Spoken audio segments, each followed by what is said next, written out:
Soni kitchen को आपन को बहुत बहुत स्वागत। चलतु देखा आज गोटे नुआ रेसिपी गोटे शीत दिन में मिले आपण मैंने जानी मुझे भिडियो देखी चना जोटा माने ग्रीन चना तो ताको आम ग्रीन चनाटा खाती से गछटा को फोपाड़ी दिंती तो से गछटा मु तार जमी सुजना शाग पत्र रुंचती मुझे तार पत्र सब रुंची देकी शाग बनई एटा मु एक्चुअली जानी जानी जे खाती बोली केबे मु बनई नथली कि खाई नथली एटा मोर फास्ट रे मो मम्मी को गाइडेंस रे मु बनई मम्मी कहले बहुत बढ़िया लागिवो तू निजे करिकी देखे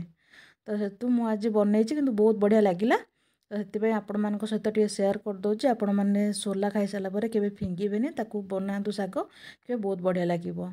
मु एठी प्रथमे करेई बसे कि सेतरे दे देली सोरिष तेल सेतरे दे देली चेचा रसुण सुखिला लंका टिके भाजी गला पर दे देली आलू बैगण को चुन चुन करी काटिली देदेली सेतरे दे देली स्वाद अनुसार लुण ताकू टिके समय पे घोड़े देली जमती आलू सीझीजिवो बैगण भी सीझीजिवो तापरे मु शाग को माने काटी देइथिली नले टिके माने कोन टाण टाण पत्रटा थाए तो सीझीबनी तो हेतिपई मु चुन चुन करी काटिदेली एमती तो पत्रटा छोट छोट हेले भी ताकू भलसे टिके चुन चुन करी काटी देइकी ताकू धोई देइची ताकू मुझे शाग को देदेली से टिके पानी छिंचीदेवे जमती पाखापाखि 2-3 चामच पानी देदेवे